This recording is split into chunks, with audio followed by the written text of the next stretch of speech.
What's up, everybody? Welcome to another edition of the Reality TV RHAPpy Hour. My name is Jordan Parhar, and as always, on a Wednesday night during the BBOTT season, I'm here with you to recap the latest eviction in the Big Brother house with some good pals of mine. First is a man who is part of my BB family, and I can't wait to go to Vegas with him someday. It's Brent Wolgamott, ladies and gentlemen. Brent, how are you? I'm doing well. I wanted to tell everybody that by a vote of 9 to infinity, Neely, your wig has been evicted from the Big Brother house. Girl, bye. What was that? What was that? Oh my God, that was so bad. I'm sorry. That was not good. Not a good choice. Apparently, she has many of them in her suitcase, by the way.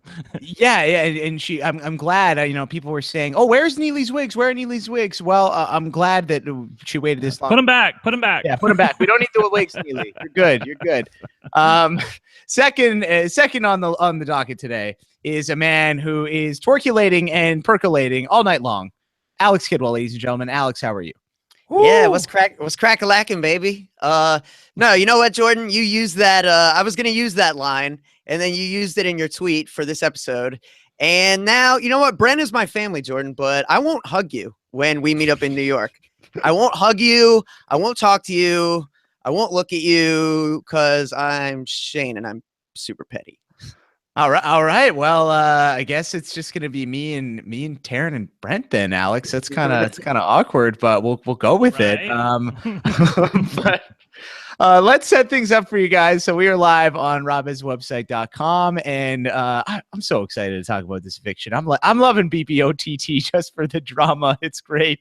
We got the chat room going on robhaswebsite.com as well. If you can't find that on the show page, you can go to chatwing.com/RHAPpy Hour. Don't forget to send your questions in for the show as well. You can tweet me. I'm at Jordan Parhar. You can use hashtag RHAPpy Hour. We're live on the night shift. We got a lot to talk about. Should be a very fun episode. Guys, let's talk about the eviction. What the hell just happened? Shane has this big speech. There's all this drama. Paul's in the house now. Crazy stuff. Brent, so this eviction happens. Shane is evicted on the tiebreak.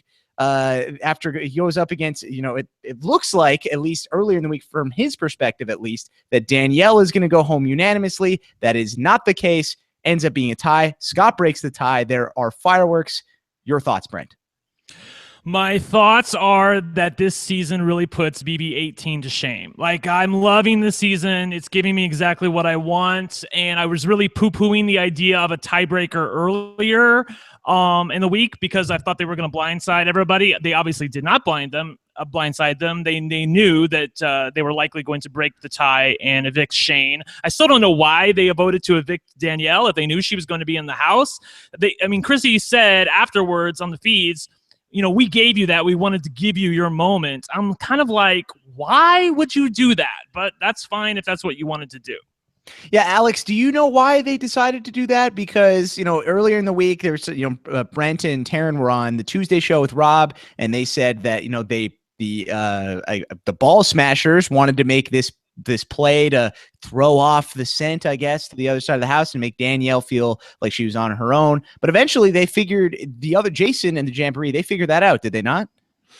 Well, they didn't figure it out so much as, information was leaked, and then it was leaked again, and then it was leaked again, and before you know it, everybody kind of knows a thing. And again, Jason is kind of the loose, the squeaky wheel, so to speak, the one that's really leaking a lot of information between both sides. But he's getting away with it so far, so that's to his credit. It really was a situation where, this was a plan of kind of Alex and Scott's to try to, do this and, have the misinformation and also try to work with the other side. But then Alex tells Shelby about the plan to turn on Shane and kind of doesn't realize that Shelby goes and immediately tells Morgan and Whitney. Meanwhile, you've got Scott who's telling Jason, and then Jason tells Justin.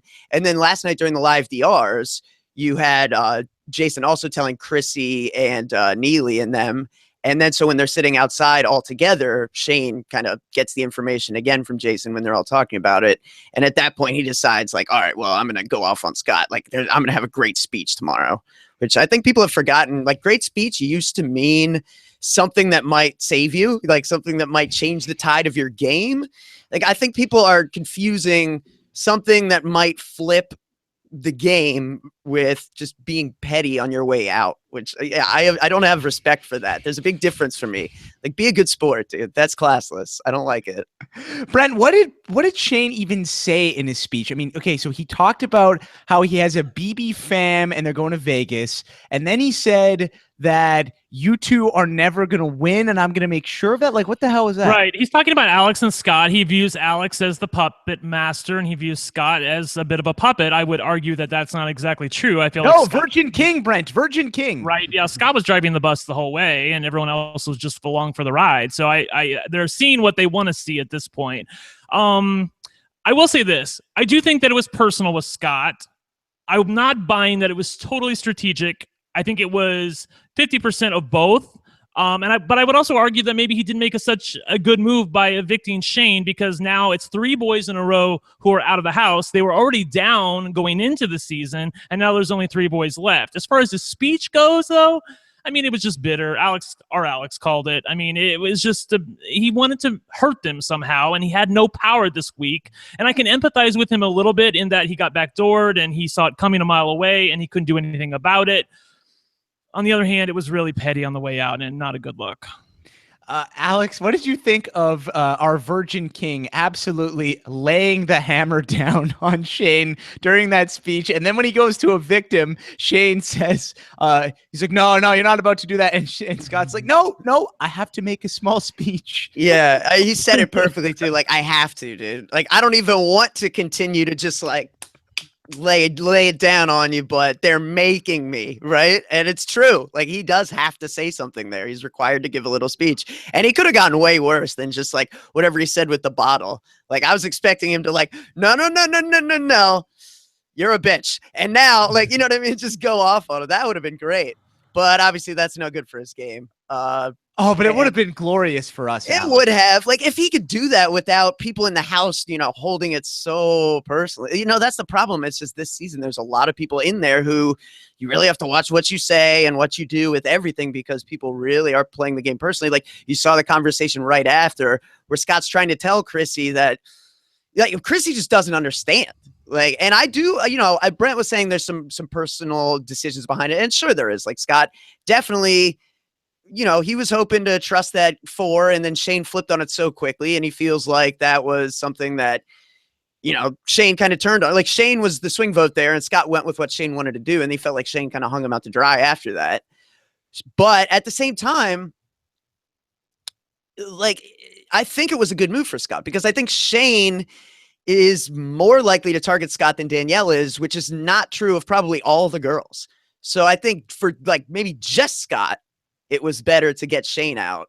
But obviously other people don't necessarily see it, but they don't have to see it. Like, Scott got what he wanted this week. Yeah, I'm with you, Kidwell. I'm on the same page with you. Brent, are you on the same page as us? Yeah, I can be persuaded that he made the right move for himself, but he needed 4 votes behind him to back him up. And, you know, I guess the girls were just going to give him what they wanted. Actually, I do remember earlier in the week, Alex and Morgan were talking about the fact that they would prefer to have Danny evicted this week and keep Shane around, but they were going to do what Scott wanted since he was the one who kept him safe. And Scott was like laser focused on getting Shane out of the house this week.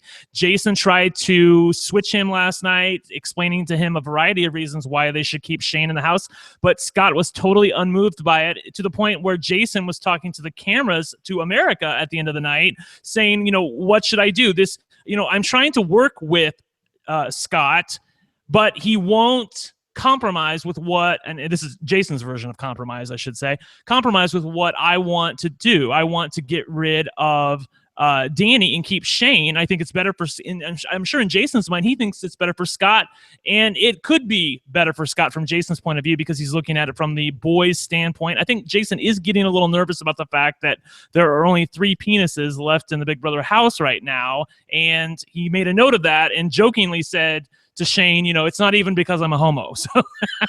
So at least he's aware of the fact that it's looking dicey for the male species in Big Brother OTT. I agree with you at the moment, Brent, but Alex, this has got to fix itself at some point, right? I mean, we're not going to just end up with a clean sweep of all the guys. No, definitely not, because the 3 guys left at this point are, in pretty good position, all of them. And I don't think they're going anywhere anytime too soon unless things really shake up or change. I do think, again, just coming back to it, I think that Shane was, definitely more likely to win a competition than Danielle. Danielle's played in everything so far this season and hasn't won anything. So I think, even though Jason is maybe correct in saying she has more influence over someone like Neely or Chrissy, and she's maybe the better player, quote unquote, I think Shane is certainly more likely to win competitions. And again, from Scott's perspective, you got to think about it. Like, Scott really felt like Shane is, if you're trying to put yourself in Shane's head and you're Scott, you have to think about the fact that, Shane made this deal day one. It was a Final Four deal. And then Cornbread and Monty went out. And that's can't be something you're proud of. And Scott's like the only lasting reminder of that in the house. So you're telling me that if Shane got power, he would target one of these girls over, he might do what Danielle wanted, but you got to think that he would want to just like get rid of Scott, because Scott's like the last guy that knows where those bodies are buried, basically. Yeah, but I mean, that's already out on the table, though. And also, I feel like he would go after Alex. I mean, he views Alex as the driver behind this week, not Scott. But I mean, if we reverse course and move back a couple of days, and it didn't get out that they were really targeting Shane, then maybe he would target Scott for going after his girlfriend. But I don't know. Whatever. It's c'est la vie. Shane, girl, bye, and we're on to another feisty week in the Big Brother house. All praise the Virgin King. Alex, talk to me about what happened after the eviction there with Chrissy. She's yeah, or like Brent, Brent, yes, maybe I'll throw it to you. Please Brent, let me. Don't touch me. Yeah, Brent, you go ahead. What was going on there with her crying? She's just ready to snap, and she really hates Scott, and Scott was trying to be a nice guy and said, hey, do you want a hug? And she's like, just don't come with me with this fake shit. I'm not a fake person. Don't be fake with me. Don't pretend like you like me. And the thing is, I think Scott, at least doesn't dislike her, if not like her at this point. I mean, he views it all as a game, and he's very detached from that. If somebody eliminates Scott, I have no doubt that on eviction night, he'll try his hardest to stay in the house. And if he gets evicted, he'll say, thank you guys, it's been a great game, and see you on the other side. I mean, he's that kind of guy. And Chrissy just personalizes everything. She can't see strategy for the forest for the trees, and it's totally lost on her why he might want to evict Shane at this point, and that's really frustrating. So they got into a bit of a screaming match. Scott wasn't screaming, but he was trying to explain to her, look, this is strategy. And she's like, no, this wasn't strategy. This was personal, because if it was strategy, you would have evicted Danielle, because she is 10 times smarter than Shane. I would argue that is not true. I think Chrissy she's seen things the way she wants to see it.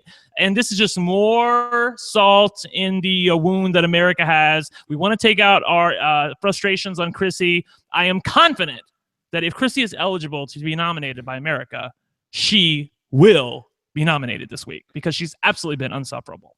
I think the best line from that conversation that to me was most telling of kind of where Chrissy's mind at and how she can't really wrap her head around separating being in the Big Brother house from anything else is that Scott tried, at one point he's just calmly saying, please understand, I gave a hug to Danielle. I gave a hug to Neely. I'm coming to give a hug to you. This is a hard game, but it's a game. It was a strategic decision. It wasn't personal. And she says, but you evicted him personally. And I'm just like sitting here, like hitting my head against my desk, man, because she just doesn't get it. No, I don't think she ever will. Please, America, I beg you, on behalf of the RHAPpy Hour, please nominate Chrissy this week so we just can be done with this, because I don't want to see this anymore. I really don't. Like her DR tonight where she said, oh, America, why did you give the care package to Scott? Oh, please like me still. Like, Brent, what was that? And she was singing a different tune in the DR than she was out here with us, because out here with her peeps, she was like, that's a shit care package. No one cares about him. It's totally bullshit. And then she goes in the diary room. She's like, he got this major care package, America. What are you doing? So I I don't know what her real feelings were. I have to think that she realizes that it wasn't that big of a deal. On the other hand, if she acknowledges that the care package wasn't that big of a deal, then by consequence, that must mean that her care package meant even less. And I don't think she wants to face that fact. Guys, let's backtrack a little bit. Let's talk about the live DRs that were yesterday. Alex, what was the biggest thing that you learned from watching those?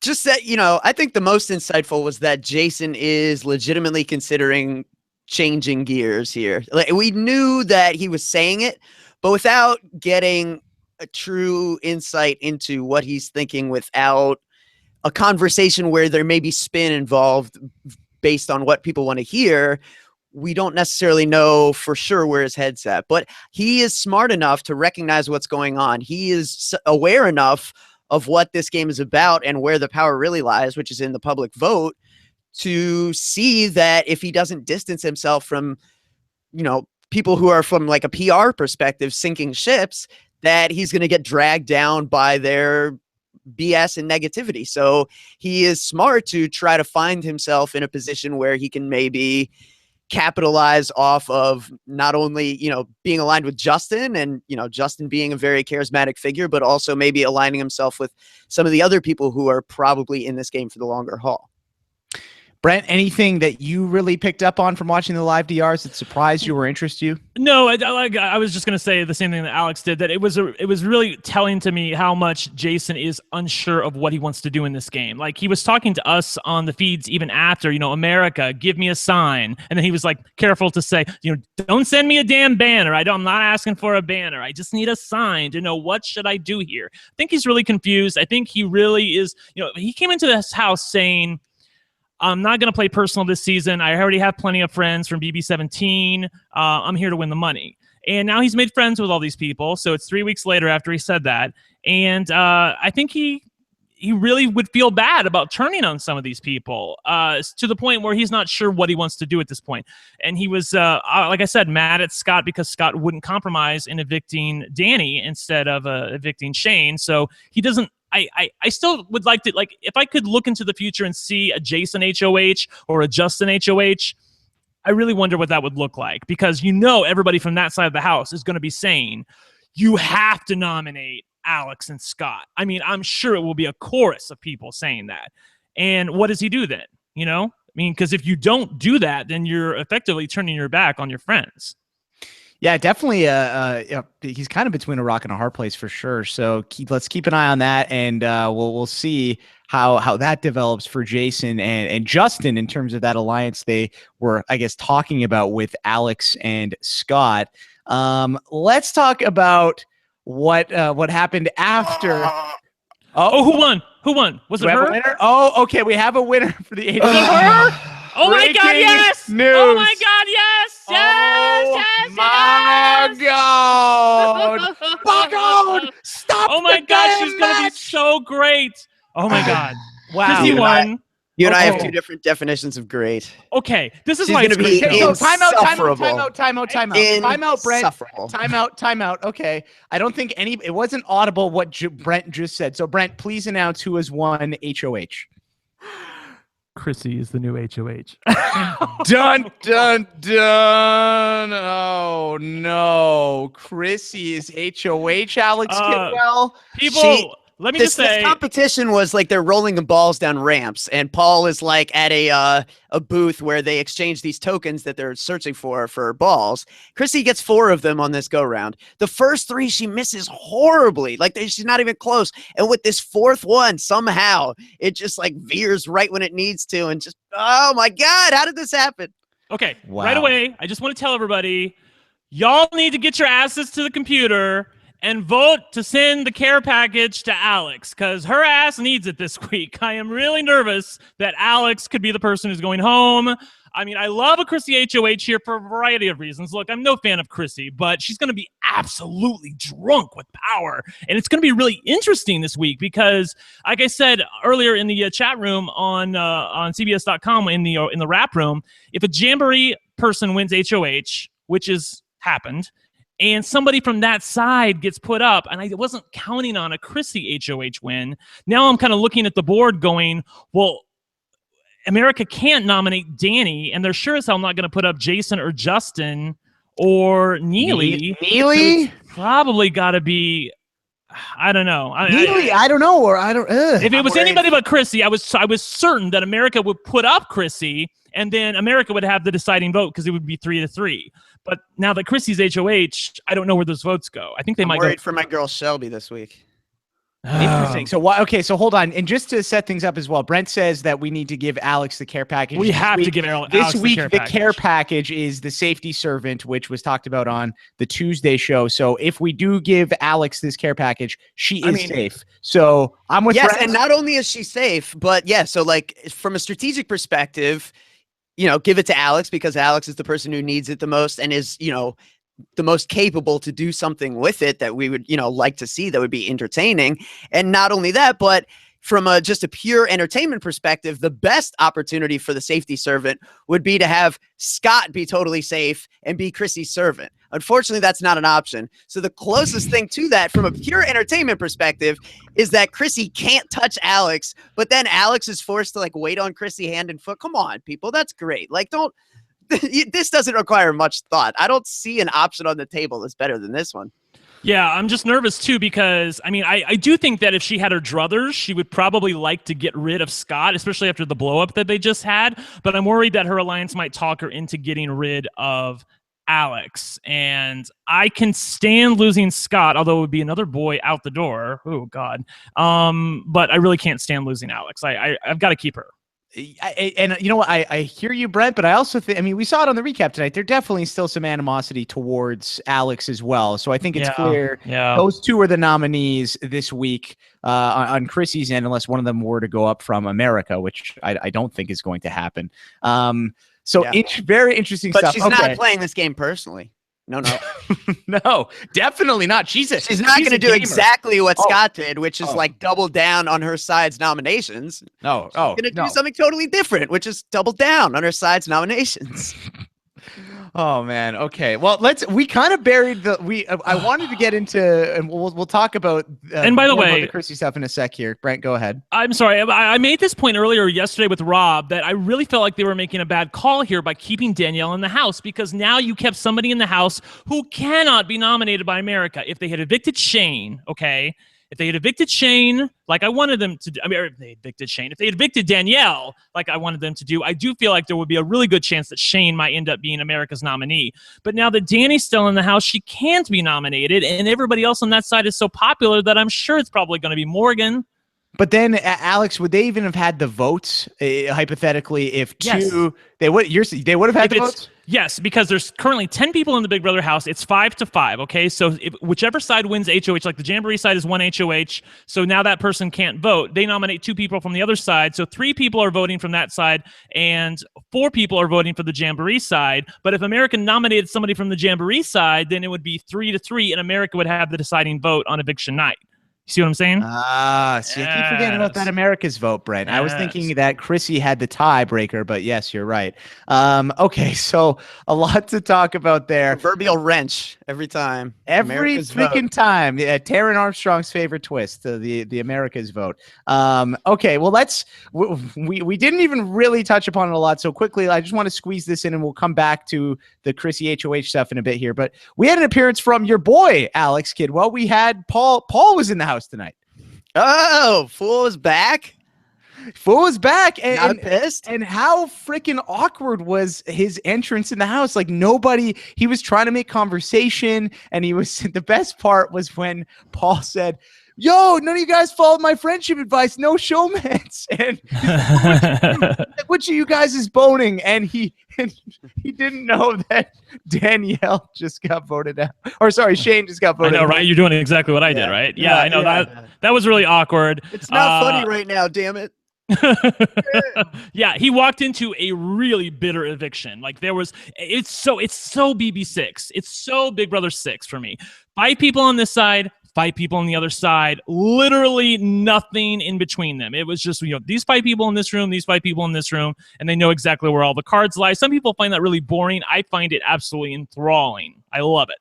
I mean, and I do feel like from an entertainment and strategy perspective, if Jason and Justin distance themselves from that side, that is the friendship. I mean, from a charisma perspective, from a strategy perspective, it's just all around like that Neely, Danielle, Chrissy contingent is, boy, they really kind of bring out the worst in each other in a lot of ways. Oh, they really do. Because the more time Neely is spending with them, the worse Neely is getting from me, just from a pure, just strategic perspective and social perspective, but how it affects strategy this season in terms of the way she's reacting to things. I didn't expect her to be so volatile in terms of some of these things, and she wasn't early on. I feel like spending this much time with Chrissy has kind of like framed her head in a way now where she's thinking about the game all kinds of wrong. Although I will say that she wasn't negative tonight towards Paul. Brent, did you see that? How Neely was looking at Paul and talking to Paul? Yeah, she's. Oh, you're looking at the same thing I was. So she was like, she's needing a man. Yeah, right. Oh man, I was like, ooh, Neely. I don't know. Paul's 23. I don't know if this is gonna work. I think he'd go for it actually, but yeah, that's Paul. Anyway, I thought it was great. The one thing that I didn't like is, and I don't know if they did this, we'll find out later. While we had Fish for about 10 minutes there while they were getting set up for the HOH competition. They asked him who won Big Brother on his season, or who won because they were in the house, and yes. He said, they said, "Can you tell us?" And he goes, "Oh, Pablo won. You know, the floaty duck that he wears around his neck." And he said, "Oh, this is a $500,000 tie." And they were like, "Oh, okay, we get it." But that's not what happened. Paul did not win Big Brother, much to my chagrin. So, I mean, I don't want the house to think that Paul is the winner of Big Brother, because frankly, then they're still going to be thinking this crazy, well, a woman hasn't won Big Brother in 8, 9, 10 seasons, whatever it was. And I know it's Big Brother 13, but still, it feels like a long time. So I would rather them know that Nicole won, so at least that's out of the way, so that if a woman gets to the final 2, that they're not voting for her solely because they want a woman to win, as we saw last season on Big Brother. However, that's the idea, Brent. However, Brent, fine, but yeah. Again, there's no jury this season, so we don't have to worry about that. That is the beauty of BBOTT, because America has the vote. Yeah, so, that's true. But it might change which begs the why does it even matter that they? I mean, and a couple of people said, I guess it might make them more likely to target Jason if a returnee won. And that's the only argument I can kind of, like Jason's already got a target. That if that would make his target bigger at all, then why give them that information? It just, I don't know. It's hard for me to see how they would see Nicole winning. Alex, just tell him. I don't know. Why does it matter? Yeah. Why exactly? Why? Who freaking cares? Like, they care. They care a lot. They're like desperate for this information. We don't care at all. So yeah, give it to them. I want to just really quickly, while we're still on this train, I want to just put this out there, because I've been thinking about it as you guys have been talking. If you want to keep your options open and you want to save Alex and Scott, because remember, we can't save them both. And, of course, I hope Scott wins the veto, but you never know with these things. We probably want to put up Neely for America's nominee. And that would at least give everybody a choice going into eviction night, who to evict. Because if not, if the Alex that's in the house is safe by virtue of the care package, I guarantee you that Scott is the #1 target, and I would much rather lose Neely than lose Scott. So I do feel like that RHAP as a whole needs to get behind Neely as America's nominee. We can't nominate Danny. For those of you who don't know, this is also something that's important to say. If you go to the CBS.com site and look at the video that they have accompanying America's nominee to explain how it works, Julie does not say anything in there about America not being able to nominate the same person in back-to-back weeks, okay? So people don't, as a whole, on my Twitter, on my mentions, they don't know that we can't nominate Danny back-to-back. I even had someone fighting with me earlier in this week because they were certain that I was incorrect when I said Danny can't be nominated. So it's important that people know that the same person can't be nominated back-to-back. Thus, Danny is safe. I feel like we need to get behind Neely here to give ball crushers a chance. Yeah, and the other thing too, Brent, is I don't think the website will stop you. Like, you could vote for Danielle, but it's just going to be like on Survivor when somebody plays an immunity idol and you just vote for them anyway. And Jeff Probst says it does not count. Those Danielle votes, they're going to let you vote for her. They just aren't going to count. So so we really need to get that out there, that you cannot vote for Danny to be America's nominee. Those votes won't count. She cannot be the nominee back to back. I feel like we need to get behind Neely if you're at all worried about the ball crushers and Scott. Yeah, I'm with Brent on that one. I'm down for Team Neely just because I want Chrissy to know that America is not on her side anymore, Alex Kidwell. That would be fantastic. Yeah, no, I agree. But I mean, yeah, right. The whole system's so stupid. It's like, we didn't make this rule obvious. You have to literally go digging to try to find proof of it. Like, it's not that easy to find confirmation of this. And like Brent said, they'll still let you click on Danny. So how many people are going to accidentally, I mean, this is so stupid. Like, the huge shifts in this game are going to be determined by like misinformation and like poor decision making on the part of CBS.com interns. Like, oh, I didn't put this where I should have put it for maximum views, or I don't know. Like, there's so much weight and so much of this season like just hinges on trivial nonsense. I don't know. Well, and speaking of the interns, I think that they were the only ones working tonight because I don't know. For those of you who watched live, that was really a struggle for the first half hour, wasn't it? Like, the show didn't even work. Buffering, buffering, and then I got a thing that just says, "We are sorry," and I got that too. Right? Yeah. I was like, "Wait, what? What? Sorry for the inconvenience." Yeah, right. Yeah. Oh, thanks. Yeah, I only have to podcast about this, and I appreciate it. Whenever you're ready, I guess, you know. Right. Don't rush on my account. Right. So we have a couple things we need to keep straight. Like I said, we need to make sure that Alex gets the care package. That's item number 1 on the to-do list for all you rap fans out there. Item number 2, if you're like me and you want to give Alex and Scott a chance to both stay in the house this week, we have to nominate Neely as America's nominee. There, I said it. Thank you, Brent, for that public service announcement. And now we will jump into your questions. You want to send those in, you can tweet me again. I am at Jordan Parhar. You can use hashtag RHAPpy. This first one, well, actually, this one is expired because we know who the HOH is. So never mind. So sorry, Kirsten, we're not going to answer your question. Okay, this one is from Katie Wallace. Right? This one is from Katie Wallace. Katie says, did you see the live DRs last night with Chrissy? Her saying, good job giving Scott the care package this week so he has power and won't the rest of the season. Is she forgetting she's in the same situation as him? Yeah, I mean, I saw somebody calling Chrissy hypocrisy, like she's just such a hypocrite. And she's all over the place with this. It's so crazy. I don't even really know. We kind of talked about this already, but I just wanted to bring this up. I'm just so this is not going to be a fun week, although it is going to be fun to at least see the ball smashers face some adversity, Brent.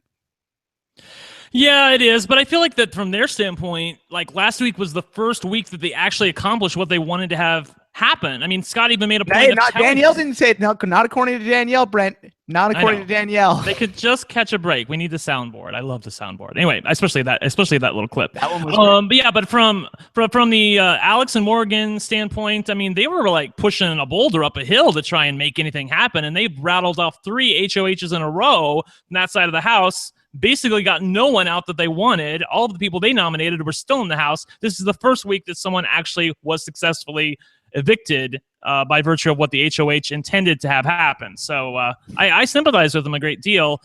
I mean, like I said, I'm happy in a way for Chrissy HOH because she's going to be so drunk with power. On the other hand, the ramifications of that are things that I did not necessarily foresee, because with her off the board, I don't know where America's nominees votes are going to go. When I was certain I just said earlier in the podcast, I was certain she was going to be nominated. Alex, when we do our off-season top 5 worst HOH reigns of all time, is Chrissy going to rank in the top 5? Probably not. I mean, it's Big Brother over the top. So if we're counting it as canon, if we are counting it as canon, well, it's gonna be hard again because like someone's gonna get saved. It depends on who gets safety and all this other stuff. But yeah, no, I don't see any scenario where she's diplomatic with this, right? I mean, it's gonna be Ursula just spreading the tentacles all over the kingdom and just like enveloping everything with the shrouds of darkness. And Making Danielle actually sign a contract for her voice, and terrible right. things. I actually didn't see the. I mean, I saw it, but I didn't hear the win when Chrissy won HOH because I was certain that if she won HOH, she was going to be like Janelle, like give me that key, bitch, give me that key. Like I really felt like that's what happened. So I don't know if she actually did that, but I know that they were dancing in the streets when she won. Well, good for Chrissy. I mean, I don't know. Well, at least she earned it. Yeah, she earned it, and at least she's happy, so that's good. And you know what? It's going to make for good TV, so I'm excited for that. Next question is from Haiku Fishback. Haiku Fishback says, what is your video game of choice if you were to play video games with Scott? Alex Kidwell? Oh, Scott. What would I have a chance against Scott? And that's the thing, because I feel like Scott plays a lot more game. Like, he games a lot more than I do, probably, and a lot harder. Like Castlevania. Any Castlevania I would totally kill Scott at. I would be great. Ooh, something that's like nice and laid back and casual, like Animal Crossing. I don't know, like can Scott build up Animal Crossing? Okay, can Scott build up his house as fast as me and mow his lawn and get mail? I don't know. Well, you all about that Tom Nook life, Alex? Riveting stuff, man. Yeah, that's some real material for reality game masters. Everyone wants to sit down and watch people play Animal Crossing. Oh, right. We're doing that. Brent, I have to say, Brent, do you know what Animal Crossing is? No, that's why I'm totally ignoring your question. What I was going to say was that usually when we're with Rob on Big Brother Proper, we have to keep it inside when the HOH is crowned on the feeds and you go into the spoiler section. I've never actually been on a podcast before where the HOH was literally crowned and I just exclaimed utter jubilation or sadness, depending on the result, to everybody. Got live reactions. I can't wait to go back and listen to that. Yeah, I know a groan left my mouth. I don't recall my brain telling my face to make the noise, and yet it was made. I do recall something to that effect. I heard you say like, "Oh my god." Yeah, if we could have, I mean, if YouTube Live could give us like a split screen somehow of Alex's reaction and Brent's reaction at the same time, it was the complete opposite. It was great. The face of comedy, the face of tragedy. Yeah. Oh god. Yes. And Haiku Fishback actually had a second question, and that was for you, Alex Kidwell. Haiku Fishback said, "Is Alex single?" Yeah. Yes, Alex is single. Yes. Well, there we go. Single. All right. Single as a Pringle, which makes no sense because they come in stacks. That's the worst thing ever. Okay, this one is from Jimmy Osborne. Jimmy says, can you rank super fans with glasses after week 3? Brent, we've got Scott on this season, Michelle on BB 18, Steve Moses on 17, Christine and Nicole on 16, Ian on 14. Oh and my God, how many people are there? Ronnie on 11. I know, it's a lot, right? So quickly. I didn't even hear the rest of the list. I'm going with Steve from Big Brother 17. After 3 weeks, you would say Steve had been playing the best game. Okay. Yeah, I will go along with that because I felt like he had a base of operations where he knew where he was in relationship to the house. I feel like many of these people on the list, they had no idea if they were being targeted or not. Sometimes they weren't even in the loop, but I do feel like Steve actually knew what game was being played around him at that point and had a good relationship with Vanessa. Alex, what do you think? And how would you put rank Scott in terms of all of those fellow nerdy super fans? Wait, so Ian, Steve, Ronnie, Scott, and who else? Ronnie, Scott, Michelle, Christine, and Nicole. Christine and Nicole. So Nicole's first game, I guess? Yeah, yes. Nicole's first game. Nicole's first game. So at this point, 3 weeks in, where would Scott rank compared to those guys? Oh, man. Just want to, pick them all apart to a degree. Right? At this point, Steve had told Davon he loves her. At this point, Ian had crawled around the house in his boxers. At this point, Scott had taken out Cornbread, his #1 ally. At this point, Ronnie was done. At this point, Ronnie was hiding in his HOH. Yeah. This is fun. And the game doesn't start out well for this archetype. Honestly, I might say Christine, just because at this point in the game, she was just one of 2 girls in the bomb squad, and she could just kind of sit back and let Derek play the game for her. Yeah, and, bomb squad, bro. That would have worked to a point. She just couldn't do it forever. Yeah, so I'll take Christine on that one too. I think Scott's doing. I did think that one through a little bit. I had to really call out everyone's early game faults. Yeah, I can go along with that. Process of elimination. I'll be Fancy Fencerton. I can go with Christine. Okay. Brent, this next one is for you. This one's for Mandy Billings. Mandy says, what's more likely, Shane waiting for Danielle when she gets out of the house, or America not putting up Chrissy next week after her HOH? Which is more likely? Yes. I think Shane waiting for Danielle. He seems like an honorable guy, and he seems like he really had a connection with Danielle. So, depends on how long Danielle lasts. I think he'll at least give it a week, and who knows what happens. I mean, actually, there's no way for Danielle to be evicted this week because she can't be America's nominee, and Chrissy's sure as hell not going to put her up. So, Danielle's at least in the house for 2 more weeks. So, there you go. Everybody. There you go. Right. Alex, what do you agree with Brent on that? Yeah, especially when you look at the alternate scenario that was presented, which is what? Chrissy not getting put up by America after her HOH. So we think like Chrissy's most likely to get it nominated now, right? Yeah, and we think her HOH week is going to somehow make that less. Right. Yeah. She's going to target a popular player in Alex or Scott, try to at least. And that's not going to go well for her, I think. And she's probably going to hear about it on the other side. The only way she won't be nominated is if the HOH nominates her herself. I feel like that's what would have happened this week. If Scott would have gone through with his original plan to nominate Danny and Shane, I do feel like America would have nominated Chrissy. And I think even more than who she nominates, I think it's going to be how she goes about it. And I'm not trying to pick on Chrissy. I'm just basing what I'm seeing off of her reactions to other things. She is wildly reactive to the little bits of, influence that comes into the house. When she first won that care package, she really let it go to her head. When their side started having votes go her way, she really took it to account and believed they're the good guys. So winning this power, sitting with it for a week, I've seen stronger minds get the HOH-itis. I'm not going to just emotional stability, just from a pure standpoint of that. It's hard for me to envision a scenario where Chrissy doesn't begin to, sit up there and kind of look down from the balcony, so to speak, and Tom plant it up, to use a Big Brother Canada reference for you, Jordan. Well, that's a deep cut, Alex. Well done. Yeah, there you go. I love me some Tom Plant. Tom Plant is great. Me too. He's awesome. Okay, Paul Borges has a question, Alex. He says, did you feel the Misfits got the hero edit this week? And do you think they left out the candy war because it made them look bad?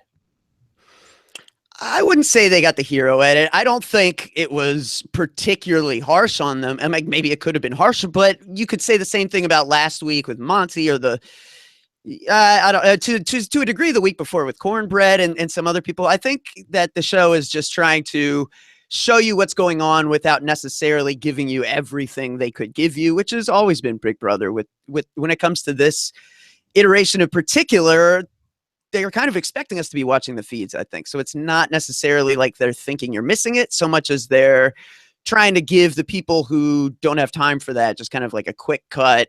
Like, where do people stand? Why are people upset at this given person or not? And kind of where do we go from here?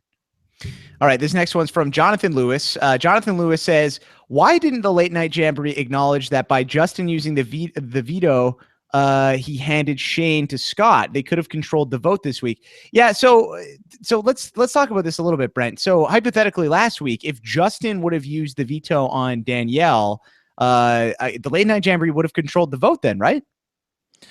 Yes, they would have, but they would have lost Chrissy or Neely. And, I don't think they wanted to, because Alex had to go first. She was the one who had to use her veto first. She chose not to use it. If Justin uses his veto, and I thought this through, if he uses his veto on Danielle comes down, there's no replacement, and you have to choose between Chrissy and Neely. I think Justin would rather lose Danny or Shane rather than Chrissy or Neely. And I do agree with him on that.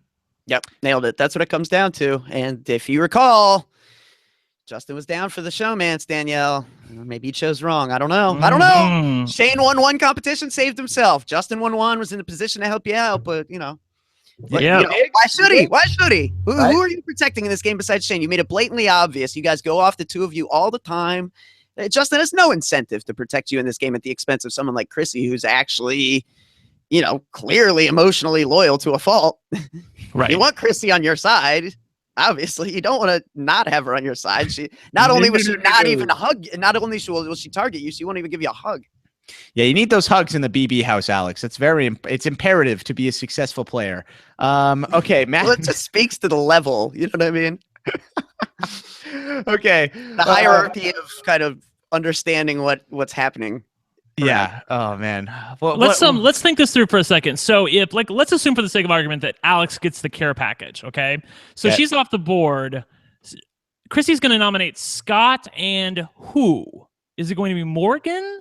Or is it going to be Shelby? Or is it going to be Whitney? Who does she hate of those three people? Shelby, probably, I right? might guess Shelby, but it could be Whitney because I've heard them talking about an order of who needs to go, and I've heard Alex, Scott, Whitney. I think they think Whitney is savvy.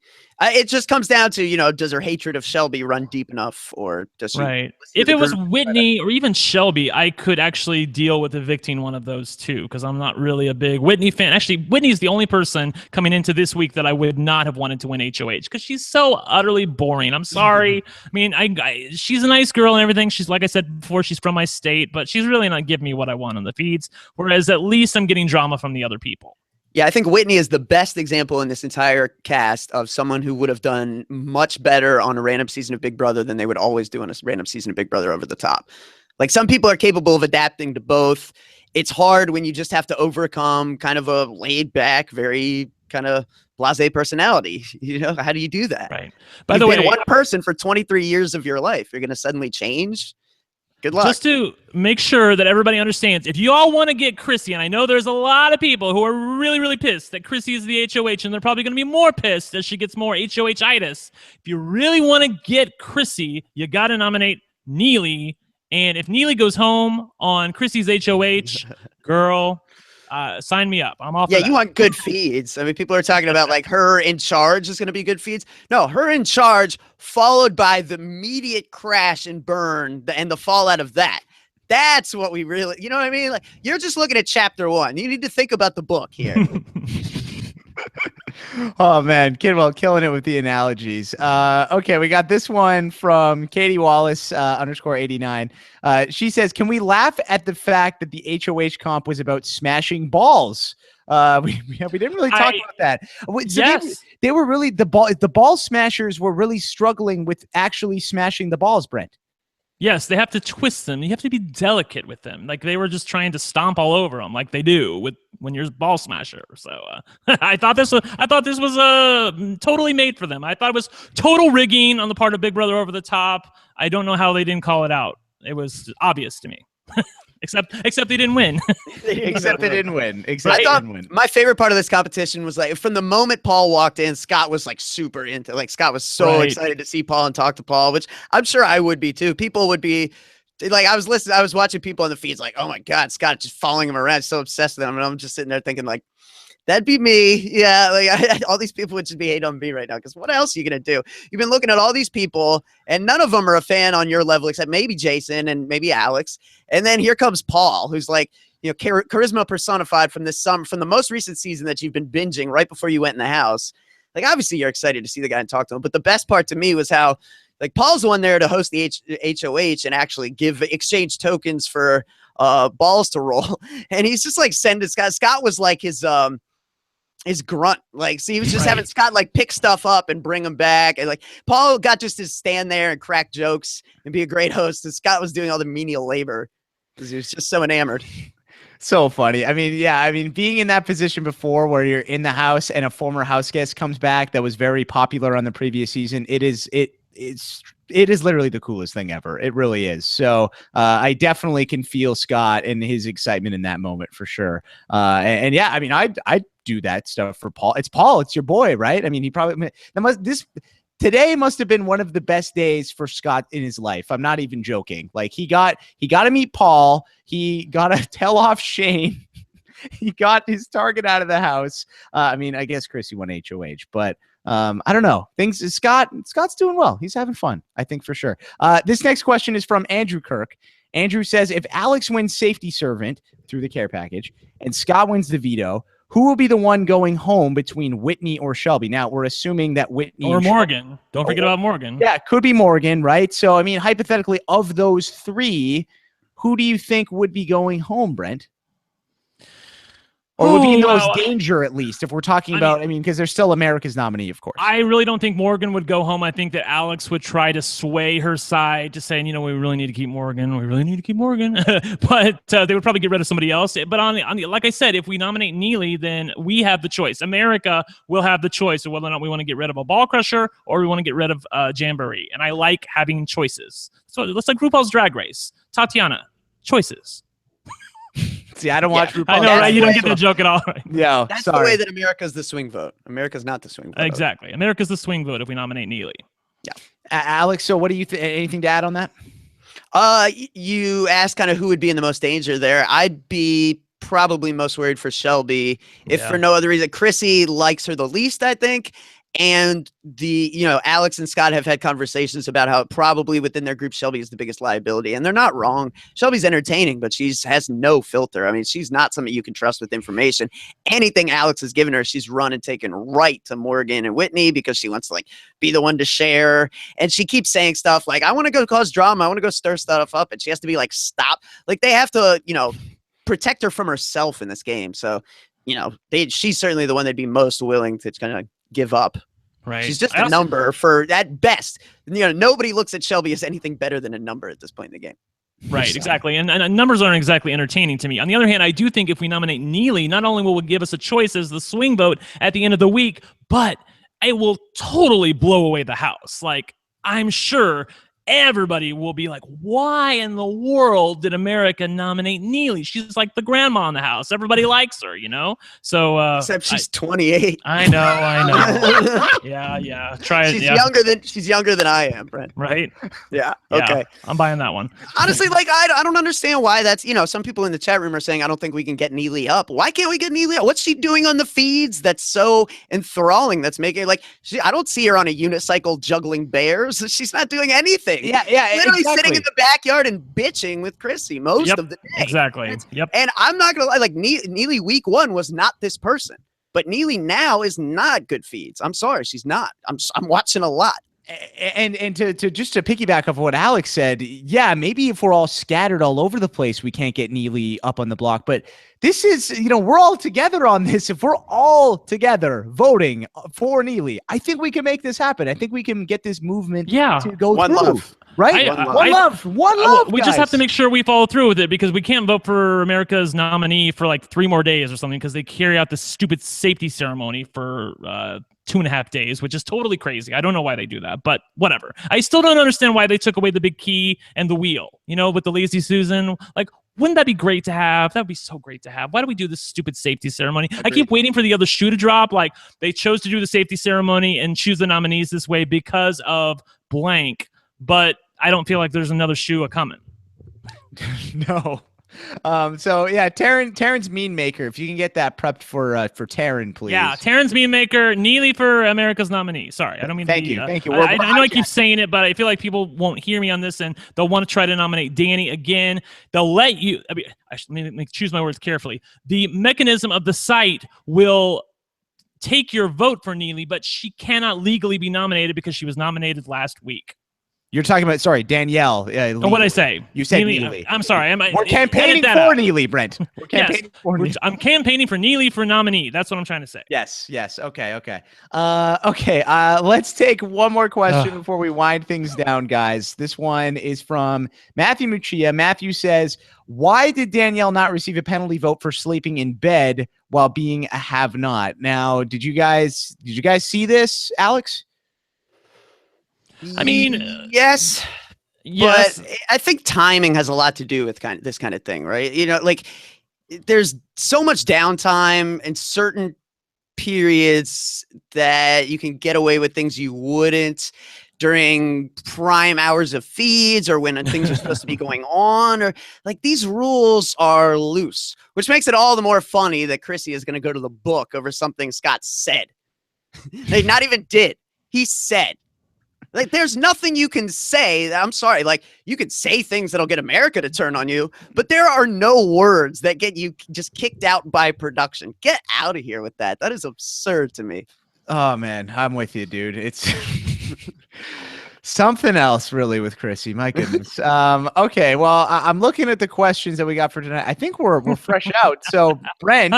I'm sorry. I just have to point this out. Someone in the chat, Oki Anos or something I don't know whether it's Oki what or something. They said, I feel like Taryn and you're all Brent. I love that that's a thing. Well, this season is I mean, everyone's trying to have fun with this season. What it comes down to is that this season ultimately forces everyone to think about this game in different ways. Like Taryn would love to sit there and just think about what's strategically optimal for everyone. And I like to do that too, but it's simply not the name of this game. You have to think about what do you want to see because you have a role here.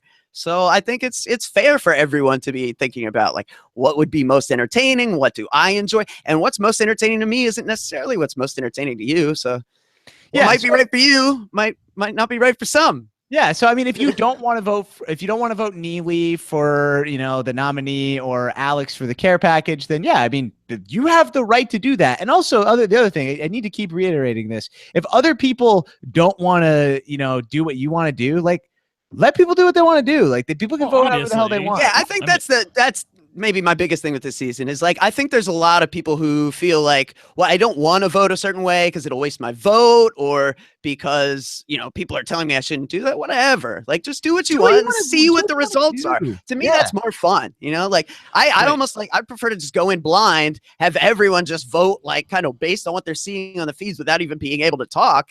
And then I think it'd be really interesting to see then, but obviously that's impossible. Can't sequester America.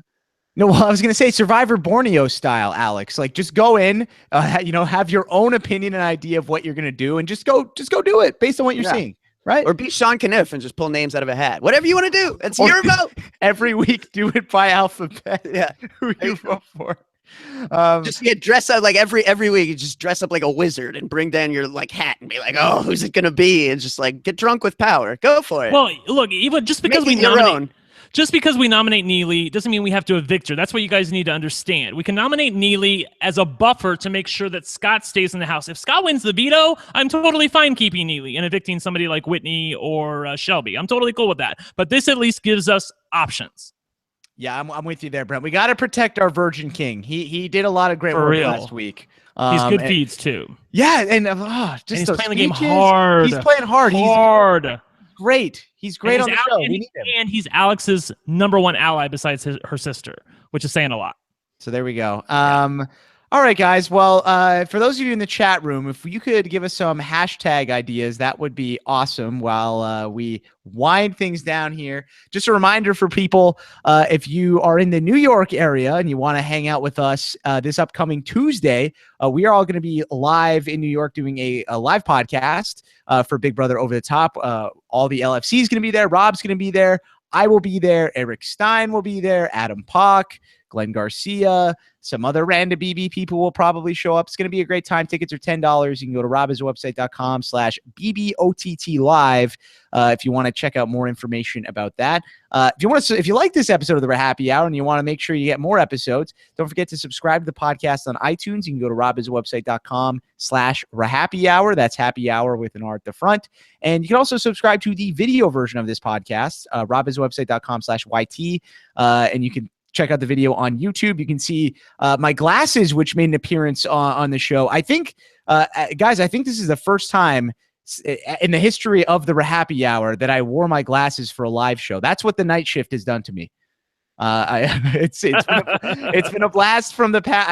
And I know a lot of people ask me like, were your glasses fake on Big Brother? And I was like, no, I actually have glasses. I just don't really wear them in real life. But I've been. I will say. Sorry, really quickly, someone in the chat room, the same person actually. I love what this person's saying tonight. So it's funny how the rap fans hated how much power America had, but now they're absolutely drunk with power. I'm like, you're right. We didn't like the fact that we had this power. We wanted them to take it back. They said, no, you have to have it. So if you're making me have the power, I'm going to use it the way I want. And the way I want it is to put Neely's ass up on the block. There. Yeah, I got to cover this thing. I'm going to enjoy it. Try to. Okay, so I'm seeing hashtag Chris. Hold on, I'm seeing a lot of stuff, but nothing's jumping out at me. So what do you think about hashtag Don't Hug Me? Hashtag Don't Hug Me. We did say that a couple times tonight. Okay, I'm down with hashtag Don't Hug Me. Brent, you cool with that? So touchy, Shane. Done and done. Okay, so follow these guys on Twitter if you don't already. Alex is at Alex Kidwell, and Brent is at OneLuckyGay. Again, I'm at Jordan Parhar. Tweet us. Let us know what you thought about the show. Use the hashtag. Don't forget to leave some comments on robhasawebsite.com. And if you're watching us live on YouTube, give us this video a thumbs up because that helps us out a lot. So we greatly appreciate it. share the show with your friends. Do what you can do to spread the word of the RHAPpy Hour, because that really helps us out. Okay, guys, thank you so much for tuning in for this edition of the show. We will be back Sunday night after the weekend to discuss what is going down in the house. Should be a great time. For Alex Kidwell and Brent Wolgamott, I'm Jordan Parhar. Hashtag don't hug me. Is that what it was, Alex Kidwell? Yep. Yeah. All right. We'll talk to you soon. Take care. Peace out.